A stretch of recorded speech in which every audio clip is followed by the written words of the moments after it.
dia. Penonton YouTube dimanapun berada, yang paling utama wareh dangyang Bang Manik Angkaran yang berbahagia. Sekarang saya akan lanjutkan membacakan jalan cerita Bapak Dangyang Bang Manik Angkaran jilid keempat.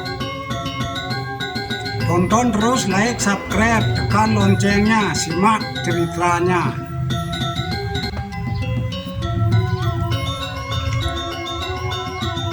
Tidak terasa berapa tahun lamanya beliau bersuami istri. Tatkala hari purnama bulan ke-10, Ide sang pendeta keluar dari peseraman membawa tempat air suci, seperangkat alat untuk mandi.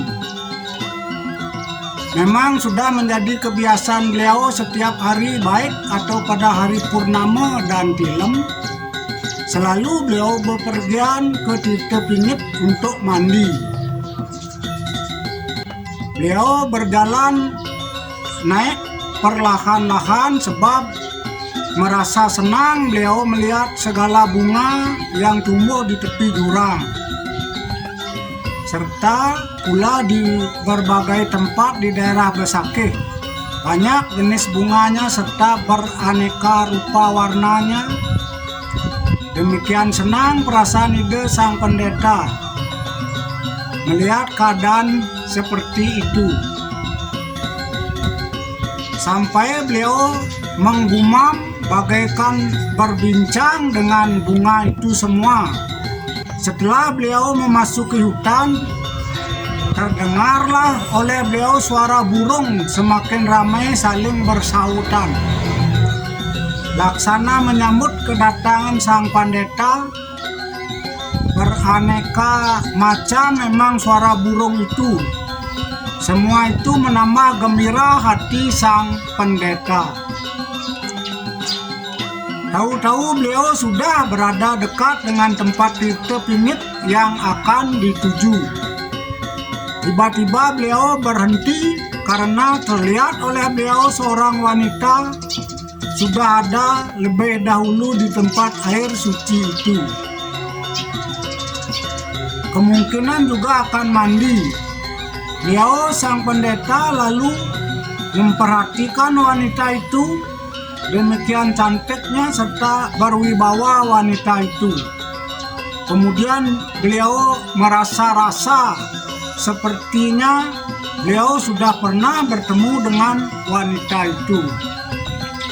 Namun tidak ingat lagi beliau di mana, siapa gerangan wanita itu. Kemudian ingat lagi, kemudian lupa kembali. Tatkala wanita itu juga diam menunduk, sepertinya acuh. Setelah agak lama mengingat-ingat, juga tidak bisa beliau mengingat, maka didekatinya wanita itu seraya menyampaikan pertanyaan. "Ini Tuan Putri yang bijak, siapakah gerangan Tuan Putri ini? Kok sendiri di tengah hutan begini? Dari mana Tuan Putri? Apakah Tuan Putri benar manusia? Apa wong samar? Orang maya-maya? Ataukah dewa?" Lalu menjawab wanita itu, "Inggih sang pendeta yang sangat bijaksana, hamba ini bukanlah manusia maya dan juga bukan manusia biasa.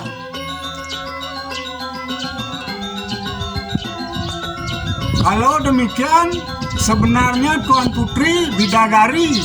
Begitulah pertanyaan Ide sang pendeta. Ya, benar sekali seperti yang sang pendeta katakan, hamba memang bidadari dari sorga.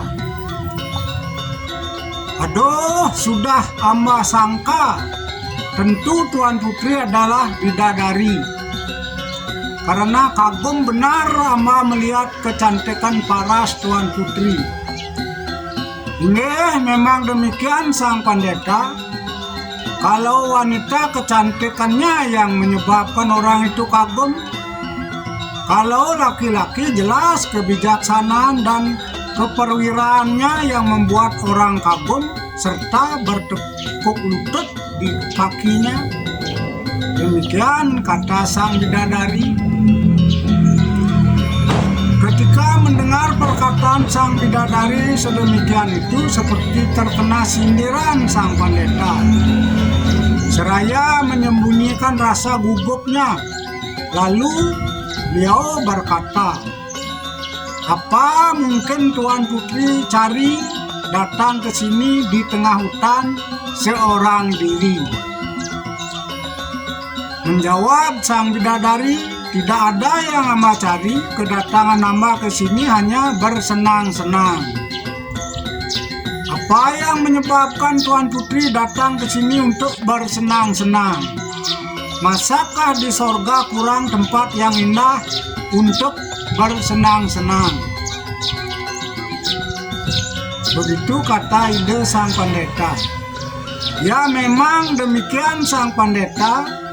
Di sorga memang tidak kurang tempat yang indah, tetapi sebenarnya sekali yang membuat hati ini senang, tidak tempat yang indah saja, namun senang atau sedih, suka atau duka, hanya tergantung pada hati perasaan kita masing-masing. Kalau seperti hamba sekarang ini, hanya tempat ini yang paling indah, yang bisa memberikan kesenangan pada perasaan hamba. Sebenarnya sang pendeta bagaikan ditarik hati hamba. Jadi berkeinginan hamba untuk datang kemari. Mungkin ada sesuatu hal yang sangat indah di sini. Lagi seperti dikenai sindiran, sampai sang pendeta menjadi makin gugup. Lalu kemudian beliau berkata lagi, "Memang betul Tuan Putri datang dari sorga, sangat pintar dan bijaksana." Tuan Putri berkata, "Semakin menjadi kagum hamba kepada Tuan Putri." "Janganlah berkata demikian, Ratu," sang pendeta. "Terlalu banyak Ratu memuji diri hamba. Sebenarnya sekali hamba masih terlalu muda." Demikian sang bidadari segera menjawab. Setelah berlama-lama berbincang-bincang serta keduanya merasa di hati masing-masing sudah akrab serta bersemi lagi rasa cinta, lalu beliau sang pendeta memaksakan dirinya untuk berkata, "Duh Dewa sang bidadari, perkenankanlah hamba memohon maaf kalau perkataan hamba tidak berkenan di hati, karena tidak bisa sama sekali hamba akan menghentikan perasaan hamba yang mungkin bisa dikatakan kurang baik, namun bisa juga disebut sangat baik." Lalu dijawab oleh sang bidadari, "Silakan sang pendeta, apa yang akan Tuan sampaikan? Hamba bersedia untuk mendengarnya." Jangan lagi sang pendeta merasa ragu dan khawatir. Berkata lagi sang pendeta, "Duh Dewa, terlebih dahulu hamba mengaturkan terima kasih yang sebesar-besarnya atas anugerah Tuan Putri. Pendek kata, hamba ingin mengatakan jangan sekali Tuan Putri marah. Mudah-mudahan Tuan Putri berkenan. Yang begini, diri hamba akan hamba serahkan ke hadapan Tuan Putri. Namun karena hamba belum bisa ikut ke sorga loka mengikuti Tuan Putri, kalau berkenan Tuan Putri akan hamba ajak di sini di Besakeh, di kawasan Besakeh ini, menghamba dan mengabdi kepada Ide Betara Ring Besakeh." Menjawab sang bidadari, Ya Kanda, sebelum Mama menjawab keinginan Kanda tersebut, berikan saya menceritakan terlebih dahulu perihal kita berdua tatkala berada di Kenderan. Sebenarnya dahulu sebelum Kanda diutus untuk turun ke dunia ini, atas permohonan Ide Dangyang Sidi Mantra, Dinda sudah memiliki hubungan pertunangan dengan Kanda. Namun setelah Kanda turun ke Mercepade ini, Dinda masih sendirian berada di sorga loka. Lama Dinda menunggu kedatangan Kanda, tidak juga Kanda datang. Itu sebabnya Dinda sekarang turun ke dunia mengikuti jejak Kakanda, agar bisa segera bertemu dengan Kakanda, menyatukan tali kasih yang sudah bersemi di swarga loka. Karena itu, kalau memang benar ada maksud Kakanda akan bersatu dengan Dinda, Dinda tidak lagi berpanjang kata. Dinda bersedia mendampingi Kanda walaupun di sini di dunia, semasa Kakanda berada di sini. Setelah mendengar perkataan sang bidadari demikian itu, merasa gugup dan terhenyak perasaan ide sang pendeta. Namun di lain pihak merasa gembira perasaan beliau, seraya berkata, "Doh permata hati Kanda idewo Dindaku, barangkali memang betul sekali apa yang Dinda katakan baru saja. Kanda juga merasa-rasa dengan perihal itu, namun terasa sangat samar hal itu. Sekali lagi Kanda ingin menyampaikan terima kasih sebesar-besarnya, karena demikian besar kesetiaan Dinda kepada Kanda, sampai-sampai Dinda mau turun ke dunia ini, meninggalkan semua keindahan yang ada di sorga loka. Ya, kalau demikian Kanda sanggup agar Kanda bisa bersama dengan Dinda sampai kelak di kemudian hari. Kemana Dinda pergi, Kanda akan ikut. Namun demikian ada yang Kanda ragukan dalam hati Kanda. Perihal keadaan Dinda akan menetap di dunia ini bersama Kakanda. Apakah tidak akan membuat ribut di swarga loka? Kesana kemari para dewa mencari Dinda. Itu yang sangat Kanda khawatirkan di hati. Agar tidak karena Kanda yang menyebabkan Dinda menemui kesulitan, apalagi Dinda sudah demikian berkenan memberikan anugerah kepada Kanda. Menjawab sang bidadari dengan senyum manis, "Ya Kanda, memang sepantasnya Kanda memikirkan keadaan Dinda. Namun jangan Kanda merasa khawatir, sebab Dinda sudah memohon pamit kepada Ide Betara serta keluarga Dinda semuanya di sorga. Serta Dinda sudah mendapatkan izin dari Ide Betara. Memang benar Dinda sedikit bersikeras memohon diri kepada Ide Betara, karena janji Ide Betara dahulu konon Kanda hanya sebentar saja diutus turun ke sini ke dunia. Namun sesudah Kanda selesai diruat Ide Sangyang Nagaraja, seyogianya Kanda sudah kembali pulang ke sorga. Memang Kanda sudah dapat pulang sekejap, namun karena keras permohonan Ide Sang Nagaraja yang sudah berjanji kepada Ide Dangyang Sidi Mantra, ayah Kakanda. Lagi pula memang kebetulan ada lain pekerjaan yang harus Kanda selesaikan di sini. Jadi amalah yang dikalahkan Kanda dikembalikan lagi ke dunia, karena Dinda tidak mau ditinggalkan oleh Kanda sedemikian lama. Jadi Dinda menghadap Ide Betara memohon agar Dinda diperkenankan turun ke dunia ini mengikuti perjalanan Kanda. Mungkin permohonan Dinda dianggap pantas, itu sebabnya Dinda diberi izin untuk mohon pamit serta diberikan wara nugraha untuk bisa turun seperti ini ke dunia. Tidak lagi menjalani hal yang sudah lazim, yakni menjelma sejak bayi seperti kelahiran Kanda dahulu. Sebab bila demikian perihalnya jelas tidak bisa Dinda bertemu dengan Palungguh Kanda seperti sekarang.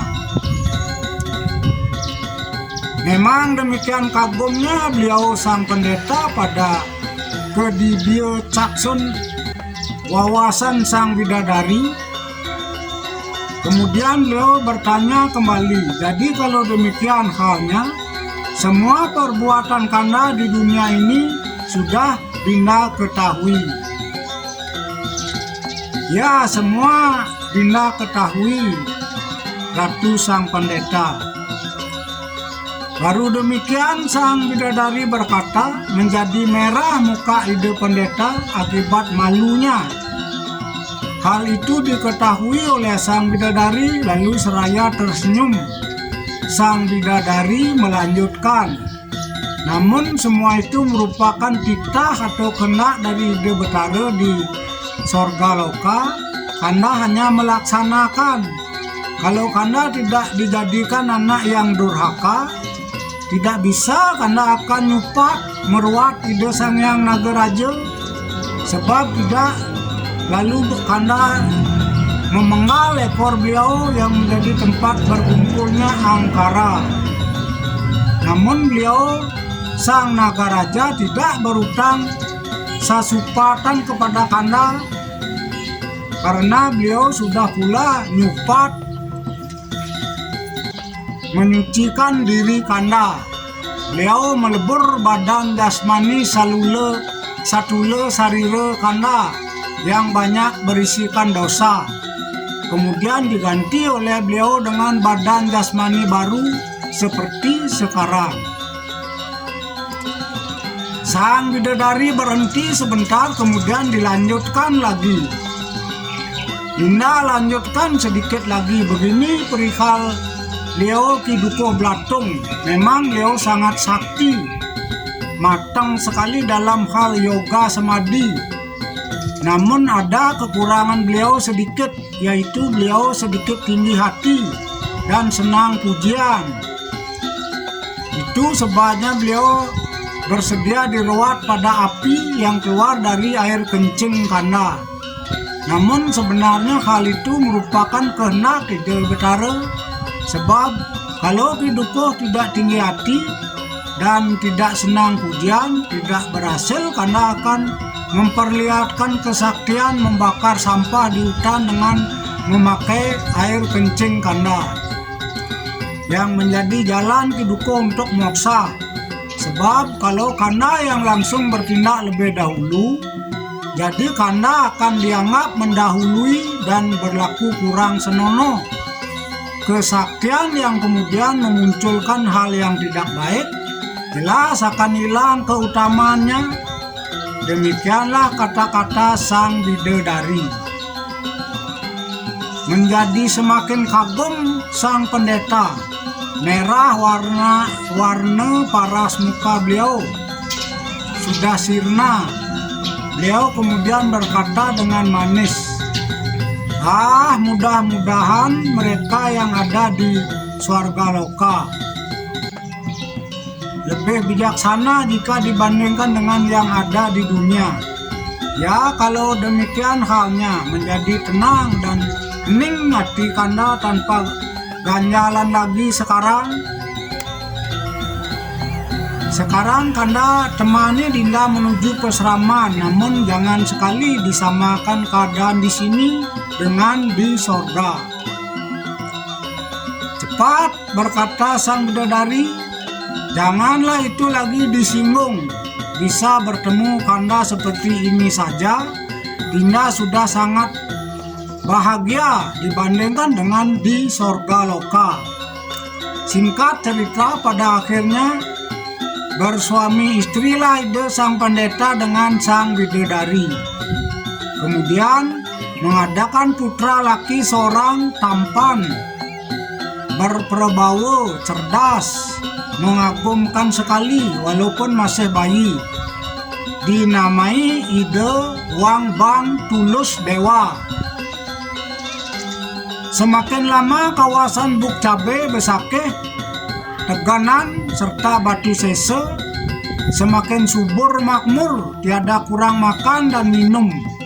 Itu sebabnya semakin bakti rakyat di sana kepada sang pendeta. Diceritakan di kawasan Besakeh ada pendamping ide sang pendeta sebagai pemuka warga Pasek di sana yang bernama Ki Pasek Waya Bia. Beliau sangat bakti kepada sang pendeta dan yang Bang Manik Angkaran karena anugerah beliau memberikan pelajaran tatwa, pengetahuan serta keparemartan, kebatinan kepada Ki Pasek. Itu sebabnya Ki Pasek mengaturkan putrinya yang bernama Niluh Murdani, seorang wanita yang cantik jelita, sebagai tanda pengikat bakti beliau kepada Ki Pasek sekeluarga sampai kelak di kemudian hari. Beliau sang pendeta tidak menolak keinginan Ki Pasek Waya Bia. Dengan demikian sudah 3 orang sang pendeta memiliki istri. Semuanya menjadi wikuni pendeta wanita yang sangat fasih dengan weda mantra serta pula melaksanakan tapa berata yoga samadhi. Dari istrinya Niluh Murdani lahir seorang putra laki-laki yang juga berperbawa agung tampan, dinamai ide Wang Bang Waya Bia atau ide Wang Bang Kaje Kau. Bagaikan Brahma, Wisnu, Iswara rupa putra beliau bertiga. Ide Bang Banyak Wide, ide Bang Tulus Dewa Mewah, ide Bang Waya Bia. Singkat cerita, semua putranya itu meningkat dewasa karena memang putra orang yang bijak. Maka ketiga putranya itu sangat setia dan akrab bersaudara serta sangat berbakti kepada ayah bundanya.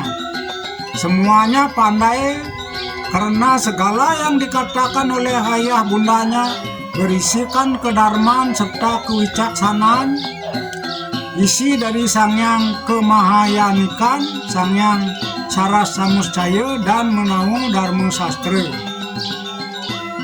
Sudah ditekuni dan dilaksanakan serta tidak ingkar kepada isi dari Trirena dan Astamarga Utama, serta oleh sang pandita putranya diberikan nasihat mengenai putra sesana dan triguna serta Trirena. Pendeknya segala ilmu filsafat yang baik-baik ditekuni oleh sang 3 putranya itu. Selain dengan memberikan nasihat kepandaian, kebijaksanaan kepada para putranya itu, sang pendeta juga sering melakukan perjalanan ke desa-desa, memberikan nasihat dan petuah keagamaan serta ilmu kebatinan kepada masyarakat banyak. Itu sebabnya kelak di kemudian hari beliau dibuatkan setana pelinggih di pura-pura sebagai bukti sujud bakti masyarakat kepada beliau.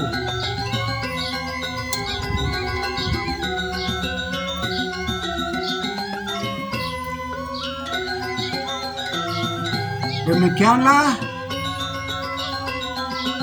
perjalanan ide dan yang Bang Manik Angkaran yang jilid keempat. Nanti akan dilanjutkan jilid berikutnya. Saya Sinep untuk Prama Santi. Om Santi Santi Santi Om.